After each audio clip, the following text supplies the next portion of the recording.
Assalamualaikum warahmatullahi wabarakatuh. Kembali lagi di channel Pejuang P3K. Sebelum menonton, jangan lupa subscribe, share, like, dan komen ya.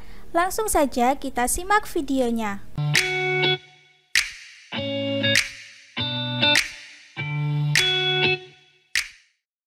1.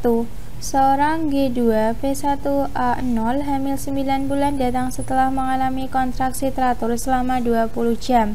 Pembukaan lengkap dan tidak air ketuban minus.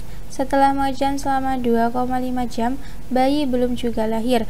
Kepala bayi telah di posisi Hodge 4. Tindakan yang tepat adalah A. Ekstraksi vakum, B. Ekstraksi forecap, C. Ekstraksi kunan, D. Pitocin drip, E. Memimpin ibu mengejan lagi. Jawabannya adalah B. Ekstraksi forecap. Pembahasan. Ekstraksi forecaps adalah tindakan obstetrik yang bertujuan untuk mempercepat kala pengeluaran dengan jalan menarik bagian terbawah janin atau kepala dengan alat forecaps. Tindakan ini dilakukan karena ibu tidak dapat mengejan efektif untuk melahirkan janin. Walaupun sebagian besar proses pengeluaran dihasilkan dari ekstraksi forecaps, bukan berarti kekuatan menjadi tumpuan keberhasilan. Indikasi pelaksanaan ekstraksi forecaps antara lain: A. Ruptura uterim mengancam, artinya lingkaran retraksi patologik band sudah setinggi 3 jari di bawah pusat, sementara kepala sudah berada di H3-H4. B. Adanya edema pada vagina atau vulva. C. Adanya tanda-tanda infeksi seperti suhu badan tinggi, loggia berbau. D. Eklamasi yang mengancam. E. Indikasi Pinard, yaitu kepala sudah di H4, pembukaan serviks lengkap, ketuban sudah pecah, atau 2 jam mengejan janin belum lahir juga. F. Pada ibu-ibu yang tidak boleh mengejan lama, misalnya ibu dengan dekomposisi cordis, ibu dengan Koch pulmonum berat, ibu dengan anemia berat atau Hb 6 gram persen atau kurang, preeklamasi berat, ibu dengan asma bronsial. G. Partus tidak maju-maju. 2.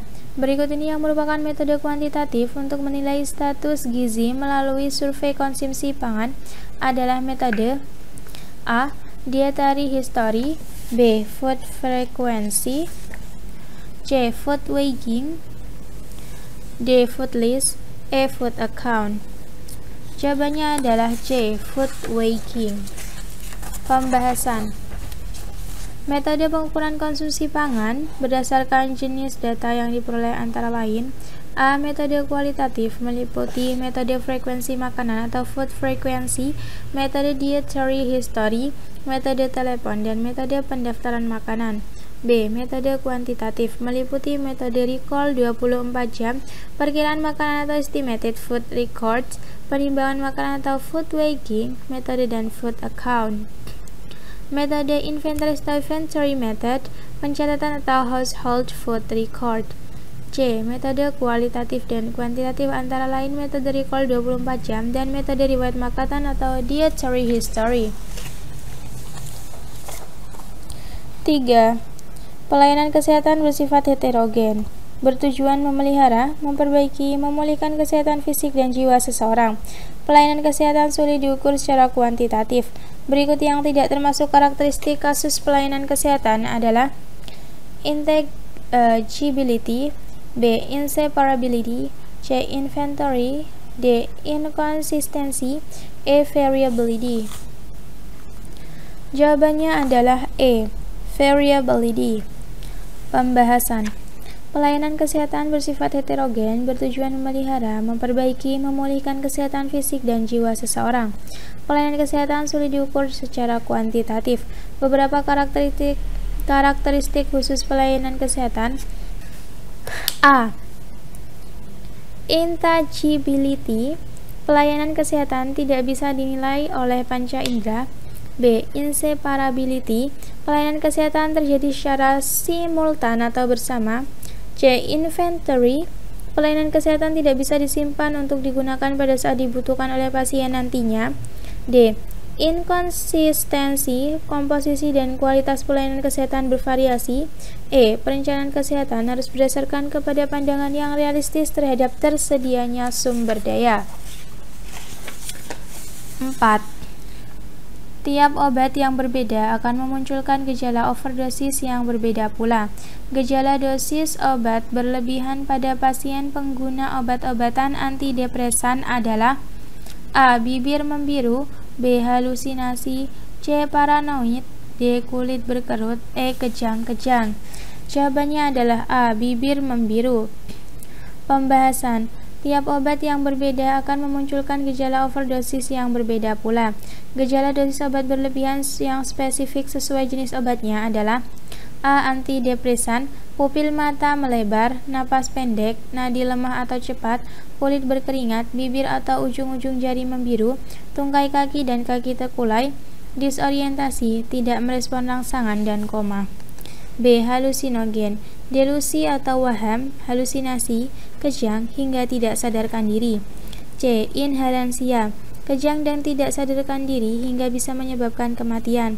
D. Ganja, paranoid, lelah berlebihan, delusi serta halusinasi. E. Narkotika, kulit berkerut, kejang, napas pendek hingga koma. F. Stimulan, demam, halusinasi, kejang, agitasi atau aktivitas motorik berlebih yang keluar akibat perasaan tegang dan bisa menyebabkan kematian. 5. Seorang anak berusia 9 tahun datang diantar orang tuanya dengan keluhan demam sejak 5 hari yang lalu dengan suhu tinggi 38,5 derajat Celcius, badan terasa lemas, akral dingin. Konsumsi air menurun sejak sakit. Pemeriksaan fisik menunjukkan saturasi oksigen 93%. Auskultasi paru ditemukan suara bronkobesikular, ronki plus, wheezing minus, gusi berdarah, distensi abdomen, hepatomegali, dan asites. Pemeriksaan laboratorium mendapatkan leukopenia atau WBC kurang dari 5.000 sel per M3 dengan limfokotosis dengan peningkatan hematokrit lebih dari 20%. Terapi yang tepat adalah A. Albumin 5 ml per kilogram BB per jam, B. NaCl 0,9%, C. Ringer asetan, D. Infus gelatin, E. H10 ml per kilogram BB per jam. Jawabannya adalah E. HES 10 ml per kilogram BB per jam. Pembahasan. Pasien dengue shock syndrome membutuhkan penanganan darurat dan akses ke perawatan intensif. Menurut teori, penanganan pasien dengan shock dimulai dengan cairan intravena dengan larutan kristaloid isotonik 5-10 mg per kilogram per jam selama 1 jam dan pasien ini telah diberikan koloid HES 10 ml per kilogram per jam setara 130 ml per jam supaya shock dapat diatasi dengan secepat mungkin. Selain itu, pemberian antiperitik 10 mg per kilogram per jam juga disarankan untuk mengatasi gejala demam dan sesuai dengan ini, pasien telah diberikan 130 mg supaya demam dapat teratasi kurang dari 4 jam. 6. Pemeriksaan laboratorium serologik untuk menegakkan diagnosis demam tifoid adalah pemeriksaan A. Tes BTA, B. Tes HBsAg, C. Tes Western blot, D. Tes Widal, E. Tes ELISA. Jawabannya adalah D. Tes Widal. Pembahasan. Generasi baru tes serologi seperti TB-HIDOT, dan TUBEX secara langsung mendeteksi antibodi IgM terhadap antigen spesifik Salmonella typhi yang terdapat dalam darah host yang terinfeksi tifoid. Pemeriksaan serologi lainnya yang dapat dilakukan adalah antibody in lymphocyte supernatant atau ALS assay dengan mengambil sampel darah perifer. Reaktivitas ALS terhadap serotip typhi membran bakteri diukur dengan mendeteksi IgA menggunakan ELISA. Tes ini positif pada pasien yang dicurigai tifoid secara klinis. Di Indonesia sendiri, Tes Tubex dan Widal merupakan dua tes yang umum dilakukan untuk diagnosa tifoid. 7. Seorang ibu datang bersama anak laki-lakinya berusia 8 tahun ke dokter umum dan mengeluhkan anaknya sulit berkonsentrasi dan sulit dikendalikan. Anak juga lebih sulit diberikan pengertian dan larangan. Hal ini dirasakan sejak 2 tahun lalu setelah terjatuh dari ayunan dan kepalanya terbentur hingga tidak sadarkan diri disertai kejang. Kejang kembali terjadi sebelum belakangan dan perkembangan anak terhambat. Terapi yang tepat bagi pasien tersebut adalah A. Haloperidol, B. Metil D, C. Chlorpromazine, D. Alprazolam, E. Venlafaxine. Jawabannya adalah B. Metil D. Pembahasan. Berdasarkan anamnesis pasien, kemungkinan mengalami ADHD atau Attention Deficit Hyperactive Disorder. Penata-laksanaan untuk pasien tersebut adalah pemberian risperidon 2 kali 0,2 mg, metilpenidat 2 kali 5 mg, dan vitamin B12 2 kali 10 mg. 8. Seorang pasien wanita berumur 71 tahun datang ke puskesmas dengan keluhan demam, mata cekung, mulut kering sejak 3 hari SMRS, mengalami diare disertai lendir dan berwarna coklat yang menjadi hijau. Nyeri perut yang hilang timbul setiap akan BAB. Pemeriksaan fisik mendapatkan perut membesar, bising usus meningkat. Pada pemeriksaan feses serial ditemukan parasit berbentuk oval, berinti 1, bervakuola endoplasma, dan terdapat eritrosit dalam parasit. Penanganan untuk pasien ini adalah A. Metronidazole drip, B. Ciprofloxacin, C. Loperamide, D. Regorafenib, E. Paromomicin. Jawabannya adalah A. Metronidazole drip. Pembahasan. Berdasarkan anamnesis dan pemeriksaan fisik, pasien kemungkinan mengalami amoebiasis. Amoebiasis atau amebiasis adalah infeksi parasit Entamoeba histolytica atau E. histolytica di usus. Amebiasis sering terjadi di negara-negara tropis dan negara berkembang yang memiliki sistem sanitasi yang buruk, termasuk Indonesia. Infeksi parasit ini terjadi saat larva E. histolytica masuk ke dalam tubuh manusia lewat makanan atau minuman yang terkontaminasi. Parasit ini juga dapat masuk ke dalam tubuh manusia melalui kulit saat seseorang bersentuhan dengan tinja yang terkontaminasi oleh parasit tersebut. Gejala yang muncul saat seseorang mengalami amebiasis akan muncul dalam 7-28 hari setelah terinfeksi parasit. Kebanyakan penderita hanya akan mengalami gejala berikut: diare berlendir, kram perut, kelelahan, dan buang angin berlebihan. Pengobatan untuk amebiasis meliputi terapi infus RL20 TPM, oralit, metronidazole drip, dan ranitidin. 9. Berikut ini yang termasuk penyakit menurut autosom dominan adalah A. Thalassemia, B. albino, C. phenylketonuria, D. anodontia, E. hipertrikosis. Jawabannya adalah A. Thalassemia. Pembahasan. Yang dimaksud dengan penyakit menurun autosom adalah penyakit yang diwariskan melalui kromosom autosom dan tidak tergantung pada jenis kelamin. Pada penyakit menurun autosom dominan, kelainan akan terlihat dalam keadaan dominan homozigot atau dominan heterozigot. Beberapa jenis antara lain polydactyly, syndactyly, Huntington, dan thalassemia. 10. Seorang pasien laki-laki 50 tahun datang ke rumah sakit dengan keluhan nyeri pinggang sebelah kiri. Hal ini dialami pasien sejak 6 jam SMRS. Pasien sebelumnya jatuh saat memanjat pohon kelapa di ketinggian 6 meter. Riwayat pingsan minus, muntah minus, kencing berdarah plus.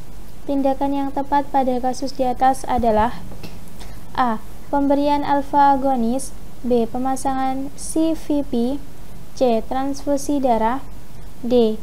Resusitasi cairan 20 cc per kilogram BB, E. Laparotomi. Jawabannya adalah D.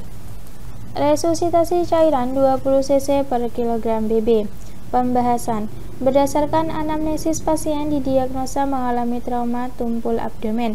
Trauma tumpul abdomen adalah cedera atau perlukaan pada abdomen tanpa penetrasi ke dalam rongga peritoneum akibat pukulan, benturan, ledakan, deselerasi, atau kompresi. Penanganan pertama pada kasus ini adalah resusitasi cairan 20 cc per kilogram BB, transfusi WB, dan PRC. 11.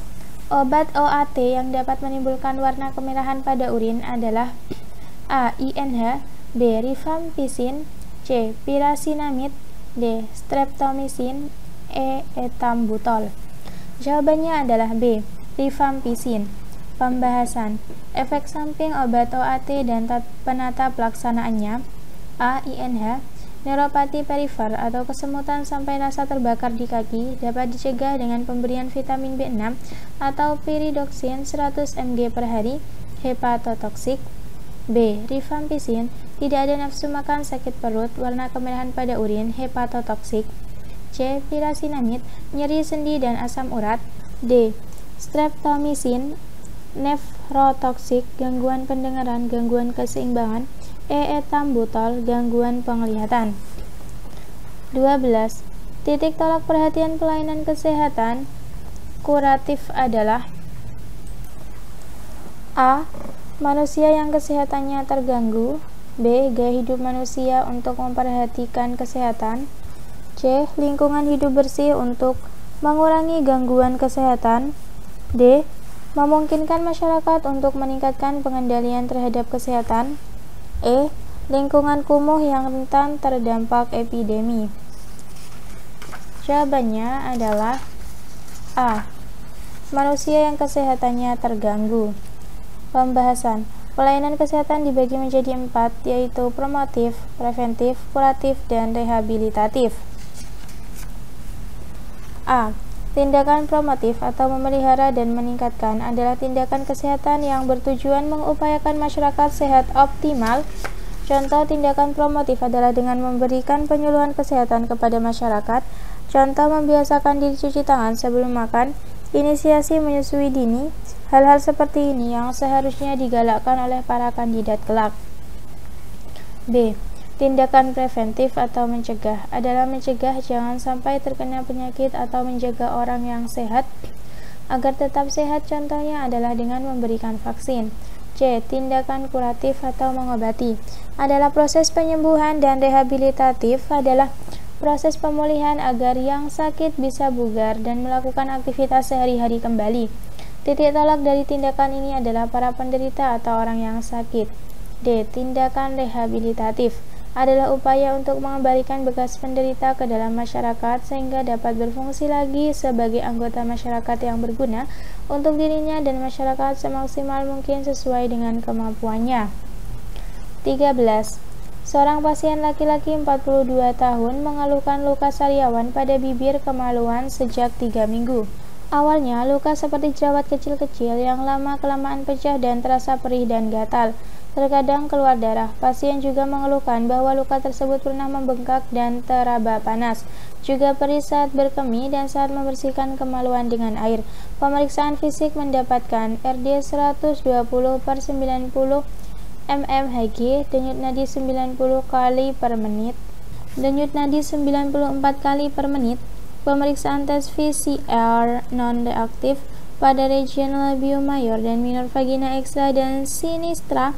Terdapat ulkus multiple dengan diameter 5 mm, tapi ulkus sedikit menggaung, dasar kotor, kulit di sekitar ulkus tampak radang akut, floor albus plus. Diagnosis pada pasien tersebut adalah A. Ulkus durum, B. Ulkus mole, C. Limfogranuloma venerum, D. Granuloma inguinale, E. Herpes genital. Jawabannya adalah salah. Jawabannya adalah B. Ulkus mole. Pembahasan. Ulkus mole disebabkan oleh Haemophilus una dysureyi basil pendek gram negatif, berukuran kecil, non-motil, sering tampak bergerombol seperti rangkaian rantai, tidak berspora, dan sulit dibiarkan. Gejala ulkus mulai biasanya mulai muncul 1 atau beberapa hari setelah Anda terinfeksi bakteri Haemophilus ducreyi. Dalam beberapa kasus, gejala mungkin muncul dalam waktu beberapa minggu setelah seks. Penyakit ini dapat diobati menggunakan antibiotik seperti ceftriaxone dan azithromycin. 14. Setiap tanggal 1 April setiap tahunnya kita memperingati A. Hari Asma, B. Hari Anak Sedunia, C. Hari Malaria Sedunia, D. Hari Kanker Tulang, E. Hari Kesehatan Sedunia. Jawabannya adalah D. Hari Kanker Tulang. Pembahasan. Setiap tanggal 1 April setiap tahunnya kita memperingati Hari Kanker Tulang.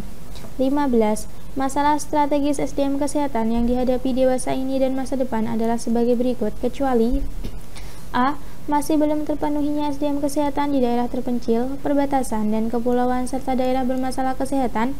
B. Perencanaan kebijakan dan program SDM kesehatan yang masih lemah. C. Masih belum meratanya kualitas hasil pendidikan SDM kesehatan dan pelatihan kesehatan. D.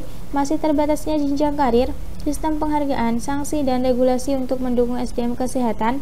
E. Masih kurangnya pengawasan mutu sediaan farmasi dan alat kesehatan sehingga mempengaruhi kinerja SDM kesehatan di daerah. Jawabannya adalah E. Masih kurangnya pengawasan mutu sediaan farmasi dan alat kesehatan sehingga mempengaruhi kinerja SDM kesehatan di daerah. Pembahasan. Masalah strategis SDM kesehatan yang dihadapi dewasa ini dan masa depan adalah sebagai berikut. A. Pengembangan dan pemberdayaan SDM kesehatan yang masih kurang, terutama untuk SDM daerah terpencil, perbatasan, dan kepulauan serta daerah bermasalah kesehatan. B. Perencanaan kebijakan dan program SDM kesehatan masih lemah dan belum didukung dengan tersedianya sistem informasi terkait SDM kesehatan yang memadai. C. Masih timpangnya hubungan kebutuhan dan pengadaan berbagai jenis SDM kesehatan, kualitas hasil pendidikan SDM kesehatan, dan pelatihan kesehatan pada umumnya masih belum merata. D. Dalam pendayagunaan SDM kesehatan, pemerataan SDM kesehatan berkualitas masih kurang, pengembangan karir, sistem penghargaan dan sanksi belum sebagaimana mestinya, regulasi untuk mendukung SDM kesehatan masih terbatas. E. Pembinaan dan pengawasan mutu SDM kesehatan masih kurang dan dukungan sumber daya kesehatan pendukung masih kurang. 16. Landasan konstitusional sistem kesehatan nasional adalah A. Pasal 28A UUD 1945, B. Pasal 28B ayat 1 UUD 1945, C. Pasal 28C ayat 2 UUD 1945, D. Pasal 34 ayat 2 UUD 1945, E. Pasal 28H ayat 1 UUD 1945. Jawabannya adalah E. Pasal 28H ayat 1 UUD 1945. Pembahasan. Landasan konstitusional sistem kesehatan nasional yaitu Undang-Undang Dasar Negara Republik Indonesia tahun 1945, khususnya Pasal 28A, Pasal 28B ayat 2, Pasal 28C ayat 1, Pasal 28H ayat 1, Pasal 28H ayat 3, Pasal 34 ayat 2, dan Pasal 34 ayat 3. 17. Seorang laki-laki 19 tahun datang dengan keluhan benjolan pada jempol, telunjuk tangan kanan dan kiri. Benjolan dirasakan sejak 6 bulan lalu. Awalnya muncul benjolan kecil pada telunjuk tangan kiri yang lama-kelamaan membesar dan menyebar ke jempol kanan, jempol kiri, dan telunjuk kanan. Jika digunakan untuk menulis terasa sakit, namun jika tidak tersentuh tidak terasa sakit. Pemeriksaan dermatologis mendapatkan papul verrucosa abu-abu sampai kehitaman, multiple bentuk bulat, batas tegas dengan distribusi bilateral. Diagnosis pada pasien tersebut adalah A. Verruca vulgaris, B. Keratosis seborrhoic, C. Nevus verrucocus, D. Molluscum contagiosum, E. Herpes simplex virus. Jawabannya adalah A. Verruca vulgaris. Pembahasan. Berdasarkan anamnesis dan pemeriksaan penunjang, pasien mungkin mengalami verruca vulgaris. Verruca vulgaris atau common warts adalah kondisi pertumbuhan kulit pada bagian tubuh akibat infeksi virus human papillomavirus atau HPV. Istilah ini juga dikenal dengan sebutan kutil. HPV juga dapat menyerang siapa saja, baik pria maupun wanita. Verruca vulgaris adalah jenis kutil jinak yang sering muncul pada lapisan kulit dan selaput lendir, bagian punggung tangan, jari, dan sekitar kuku pada tangan dan kaki adalah bagian tubuh yang paling sering mengalami kutil ini. Setiap orang memiliki reaksi yang berbeda ketika terinfeksi HPV. Hal ini sangat bergantung kepada daya tahan tubuhnya ketika terpapar HPV. Namun, terdapat beberapa kondisi tubuh yang dapat membuat risiko terinfeksi HPV sangat tinggi. Di antaranya adalah luka pada bagian kulit. Biasanya luka ini merupakan luka yang terbuka, luka sekitar kuku tangan, orang yang memiliki kebiasaan menggigit kuku, dan jarang mencuci tangan secara rutin. 18. Logo Hari Kesehatan Nasional pada tahun 2019 berbentuk 55 yang bermakna A. Kekeluargaan, B. Kebersamaan, C. Gotong royong, D. Kemakmuran, E. Kesejahteraan. Jawabannya adalah B. Kebersamaan. Pembahasan. Pengelolaan dan penyelenggaraan pembangunan kesehatan dilakukan dengan memperhatikan nilai-nilai berikut: pro-rakyat, inklusif, responsif, efektif, dan bersih. 19. Seorang ibu rumah tangga berusia 28 tahun datang dengan membawa bayinya yang berusia 6 bulan yang mengalami sembelit sejak 5 bulan dan perut membesar. Pemeriksaan fisik mendapatkan bising usus menurun, timpani, perut teraba lemas, dan RT feses plus menyemprot. Pemeriksaan abdomen mendapatkan distribusi udara, usus mencapai distal, dan barium enema menunjukkan tampak retensi kontras pada foto 24 jam. Diagnosis yang tepat pada pasien tersebut adalah A. Asites, B. Kolorektal kanker, C. Irritable bowel syndrome, D. Crohn disease, E. Hirschsprung's disease. Jawabannya adalah E. Hirschsprung's disease. Pembahasan.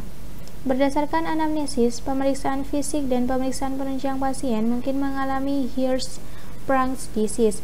Hirschsprung's disease atau megakolon kongenital adalah suatu kelainan kongenital pada saluran pencernaan, ditandai dengan hilangnya sel ganglion pada intestinal distal dan dapat mempengaruhi intestinal proksimal. Pasien datang dengan keluhan gangguan motilitas usus yang ditandai kegagalan pasase mekonium dalam 48 jam pertama kehidupan, konstipasi, muntah biliar, distensi abdomen, dan dapat pula diare. Pada penderita yang berusia lebih besar, gangguan ini dapat menyebabkan enkopresis dan gangguan pertumbuhan.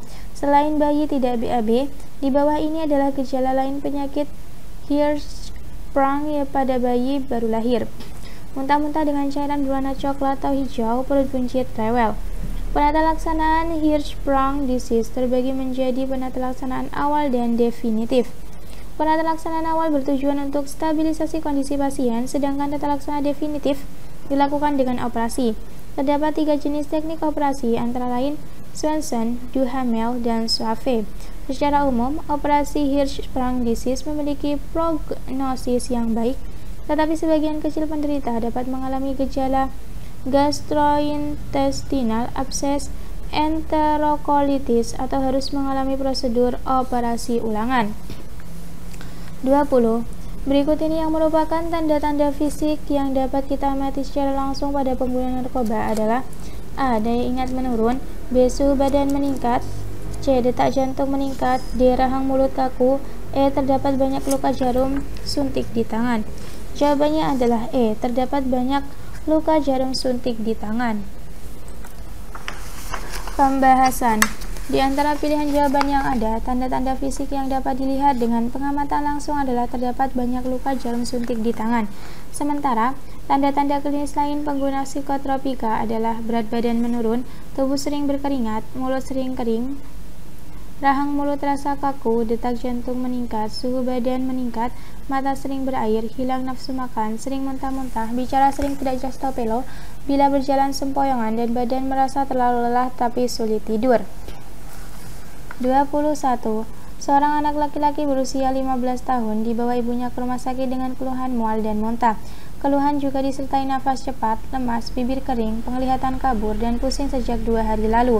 Pasien diketahui memiliki riwayat diabetes mellitus sejak 2 bulan yang lalu. Pasien mengalami penurunan berat badan drastis dan pernah diberikan terapi insulin 1 bulan yang lalu, 3 kali sehari 10 unit, namun terapi tidak dilanjutkan.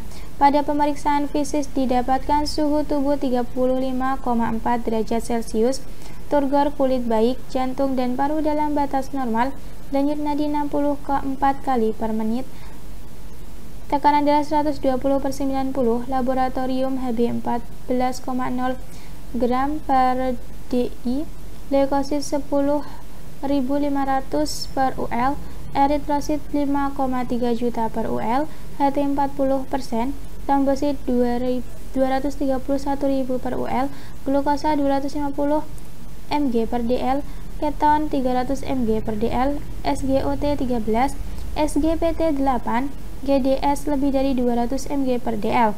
Penata laksanaan yang tepat untuk pasien tersebut adalah A. Insulin, B. Biguanid, C. Metformin, D. Sulfonylurea, E. Gilbenclamid. Jawabannya adalah A. Insulin. Pembahasan. Berdasarkan anamnesis, pemeriksaan fisik dan pemeriksaan penunjang pasien didiagnosis KAD plus DM tipe 1. Anamnesis yang mendukung KAD adalah keluhan utama penurunan kesadaran dengan nilai DM tipe 1. Pemeriksaan fisik yang mendukung diagnosis KAD adalah ditemukannya penurunan kesadaran, pernafasan kusmaul, tanda-tanda dehidrasi. Pemeriksaan penunjang yang mendukung diagnosis adalah peningkatan kadar glukosa darah dan ketonuria. Penata laksanaan pasien dilakukan dengan terapi medikamentosa, yakni dengan pemberian IVFD NaCl 0,9% 25 GTT makro per menit, pemasangan kateter urin, pemberian insulin awal dengan dosis 10 UI dalam NaCi 100 cc kecepatan 7 cc per jam, injeksi ceftriaxone 1 gram per 12 per jam, pemberian diet DM 3000 kalori, pemantauan kadar GDS per 4 jam, perhitungan diuresis, balance cairan, input-output, serta IWL. 22. Pembangunan kesehatan diselenggarakan dengan mengacu pada dasar-dasar berikut kecuali A. Adil dan merata, B. Responsif dan tanggung jawab, C. Peri kemanusiaan, D. Pengutamaan dan manfaat, E. Pemberdayaan dan kemandirian. Jawabannya adalah B. Responsif dan tanggung jawab. Pembahasan. Pembangunan kesehatan diselenggarakan dengan mengacu pada dasar A. Peri kemanusiaan, B. Pemberdayaan dan kemandirian, C. Adil dan merata, dan D. Pengutamaan dan manfaat. Terima kasih sudah menonton video ini. Jangan lupa like, comment, share, dan subscribe channel ini. Sampai jumpa di video selanjutnya. Semangat berjuang P3K.